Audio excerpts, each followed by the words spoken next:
comment ajouter ou modifier, redesigner une barre de texte. Donc pour pouvoir après créer par exemple un moteur de recherche pour taper des choses ou une page d'inscription ou je ne sais quoi. La barre de texte peut être très intéressant. Donc ce qu'on va faire c'est la créer tout de suite. Donc pour ce faire c'est très simple, il va nous falloir utiliser dans le C, donc dans l'HTML, voilà. Donc pour ceux qui ne savent pas comment ajouter un texte, je ne sais quoi, je vous invite à voir mes précédentes vidéos. Et nous ce qu'on va faire c'est le petit chapeau ici et taper input, voilà. Ensuite dans type, si on voulait faire un bouton, on aurait pu marquer bouton, mais je vous conseille pas d'utiliser ceci pour faire un bouton parce que ça fonctionne pas toujours quand on clique. Donc on va mettre du coup texte, parce que là nous ce qu'on veut c'est un texte, voilà. Alors on va juste faire un petit save et rafraîchir la page, comme ça vous pouvez voir à quoi ça ressemble. Donc ça ressemble à ceci, voilà. Ce qu'on va pouvoir faire aussi juste avant, c'est par exemple un petit H6, voilà, et on va taper mail par exemple. Si on voulait faire un petit peu une page d'inscription par exemple, on peut se mettre name, voilà. On va s'en mettre deux par exemple, on va faire copie, voilà, colle, voilà, et on va mettre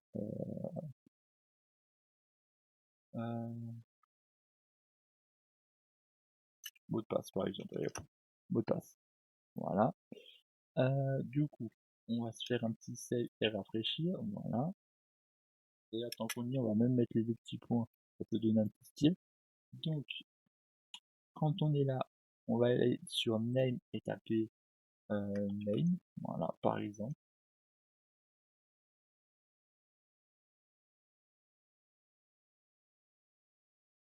On va supprimer les names, voilà, hop.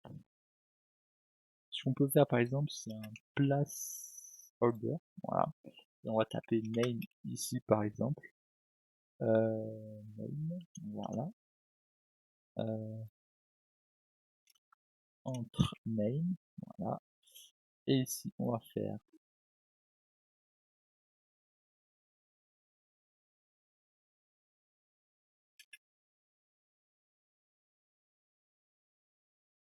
voilà. On fait CTRL S, on rafraîchit et on voit qu'ici c'est marqué. Voilà. Je vais juste mettre par exemple comme ça, voilà, pas beaucoup plus simple. Ensuite, quand on a fait ceci, on va du coup taper, on va du coup pouvoir taper du texte ici, voilà. Donc là, on tape du texte, on va aller sur notre page CSS, voilà. Et ici, on va aller prendre, alors excusez-moi, je me suis loupé, on va aller prendre input, voilà. Après, on aurait très bien pu créer des idées ou je ne sais quoi, mais là, on va changer les deux inputs en même temps, voilà. Donc, quand on est ici, on va déjà s'occuper margin, de la marge, et on va mettre alors attendez, avant de s'occuper de la marge, on va plutôt s'occuper de la taille. C'est beaucoup plus intéressant. On va déjà taper white, et ici on va mettre une longueur de 100 pixels pour commencer. Voilà, je sais plus ce que ça fait déjà 100 pixels, ok. On va se mettre à 200 pixels. Allez. Voilà, 200 pixels, ok. Pourquoi je ne sais pas pourquoi. Voilà, 200 pixels ça passe. Voilà. On se met 200 pixels, voilà. La hauteur, on va se la mettre à 50, à 50, ça fait beaucoup, 50 pixels. Attendez, vous dessinez une idée, ça fait beaucoup. On va se mettre à 25 pixels, voilà. Voilà, c'est correct, ok. Ensuite, quand on a fait ceci, on va aller sur texte, texte à ligne, voilà. Donc après, vous pouvez le centrer si vous le souhaitez, hein. Si vous souhaitez centrer le texte. Moi, je vais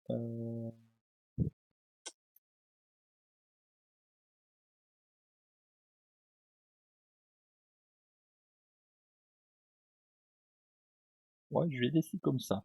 Centrer, ça passe encore, hein. Ensuite, on va faire texte décoloration par exemple, et on va mettre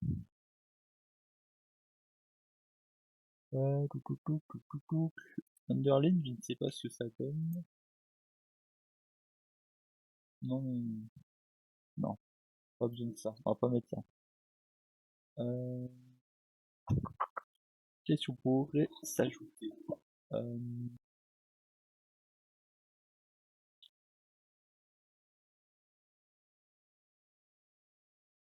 Non, pas ça non plus.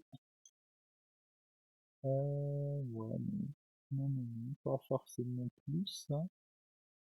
Hmm,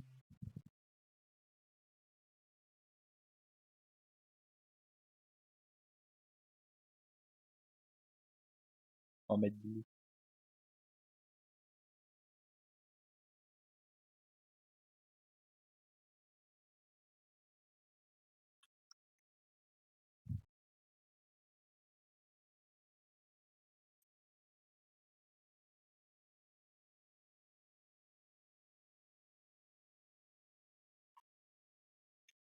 Voilà, donc là on peut mettre par exemple color blue, voilà, ou une autre couleur, on va mettre par exemple, allez, on va être bizarre et puis on va se mettre du vert, allez, soyons fous, voilà, soyons fous, on va se mettre du vert, voilà, hop, ensuite,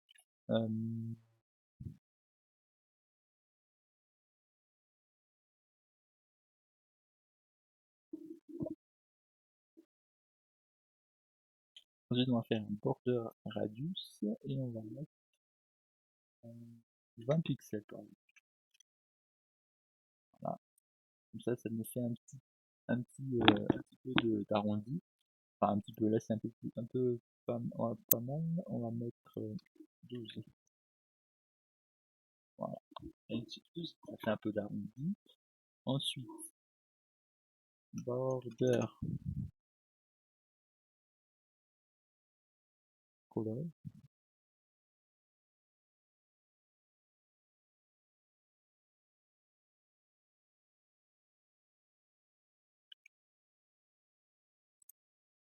voilà, donc là on a des couleurs, hein. Donc là on a un petit sky blue, ok, donc voilà, on fait un border color pour changer. Ensuite, border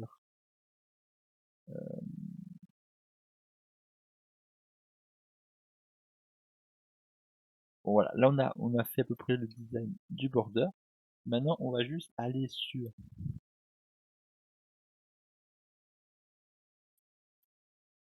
notre fichier et je vais juste me coller ceci parce que je ne l'avais pas fait précédemment. Attendez,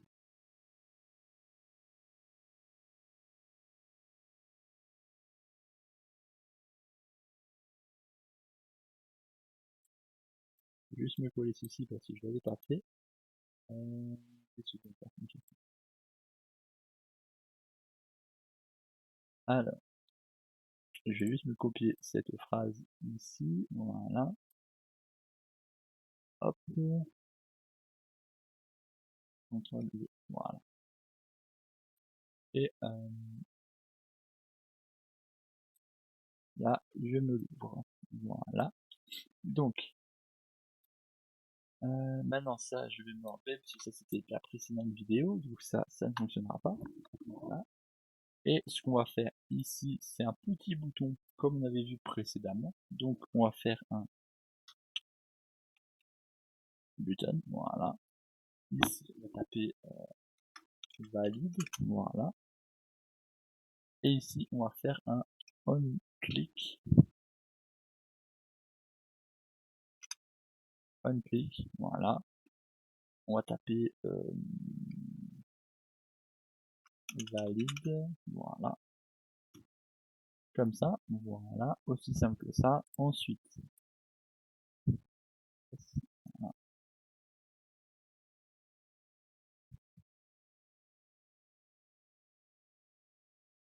on va faire ceci, voilà, valide, voilà, hop. Et quand on clique sur valide, ce qu'on va faire, c'est un qu'est-ce qu'on pourrait bien faire quand on clique sur valide, c'est Touc. Ah bah, on va faire un truc très simple, on va faire... Parce que là on pourrait faire une sauvegarde, mais ça on le verra dans une prochaine vidéo parce que c'est assez complexe pour faire sur une vidéo. Donc on va juste changer ceci, donc on va prendre euh, bah, je vais être obligé de me créer une classe, et ben on va pas se prendre la tête, on va créer une petite classe, on va mettre ml, voilà. Du coup on va faire point .ml, voilà, et CTRL C, CTRL V, voilà, et ms, voilà. Donc dans ml on va faire color green, faire color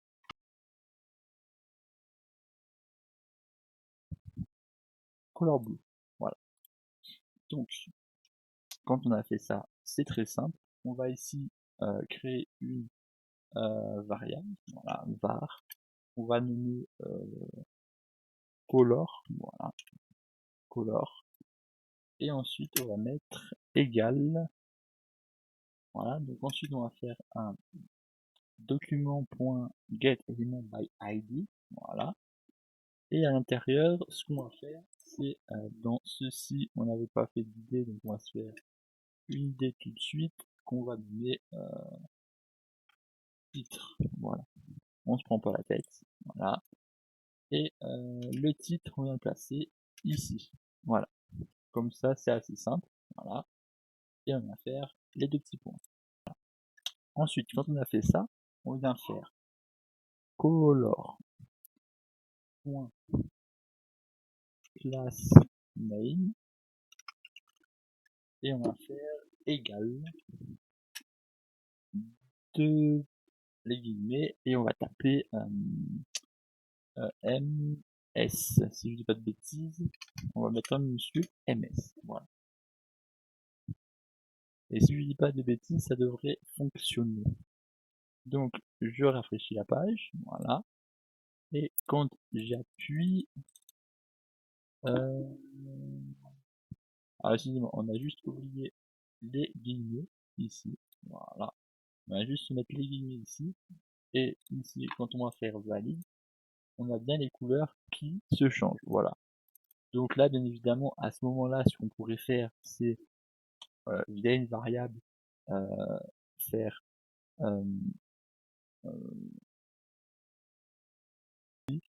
mettre une variable ici, voilà, donc mettre par exemple là un id, voilà, un id, on nomme par exemple texte, voilà. Ensuite, ici, on vient créer une autre variable, par exemple, donc là, CTRL C, CTRL V, voilà, texte, voilà. Et ici, ce qu'on vient faire, on va mettre comme ça, voilà. Et là, ici, on met par exemple cours, voilà, point, et là, on met value. Là, du coup, ça récupère ce qui est écrit sur l'item. Donc là, pour vous rappeler, hein, là, on vient rechercher un ID. Donc là, si on regarde l'ID ici, titre, voilà. Donc là, on vient rechercher l'ID, attendez, excusez-moi, là, c'est pas titre, c'est texte. Ouais, l'ID texte. On vient rechercher l'ID texte, où on vient dans l'ID texte changer, récupérer sa valeur, voilà. Donc là, ce qu'on fait, voilà, après on récupère sa valeur qu'on met dans cette variable. Donc là, ce qu'on aurait pu faire, c'est point value plutôt, par exemple, voilà, ça, récupérer la valeur ici, voilà, value, et après, eh bien, la stocker dans une variable, donc dans un local storage, par exemple. Mais ça, le local storage, on verra plus tard pour voir comment faire ceci, ce système de sauvegarde, voilà, local storage, le system, tout ça. Donc ça, on verra bien sûr dans les prochaines vidéos, dans des prochaines vidéos, parce que ce sera pas forcément dans les prochaines, mais on verra, vous en faites pas, on attaquera ça dans pas très longtemps. Et sinon, voilà, c'était une petite vidéo pour vous montrer comment s'occuper de la barre, voilà, comment faire une bonne barre et comment récupérer la valeur. Voilà, donc là on a la valeur qui est récupérée. Maintenant il y a juste à la stocker en quelque part, mais là du coup voilà, elle est copiée sur core. Voilà. Donc comme ça, c'est aussi simple que ça. Voilà. Donc j'espère que cette vidéo a été utile et bénéfique. Et moi je vous dis à la prochaine. Bye bye. Et portez-vous bien. Allez.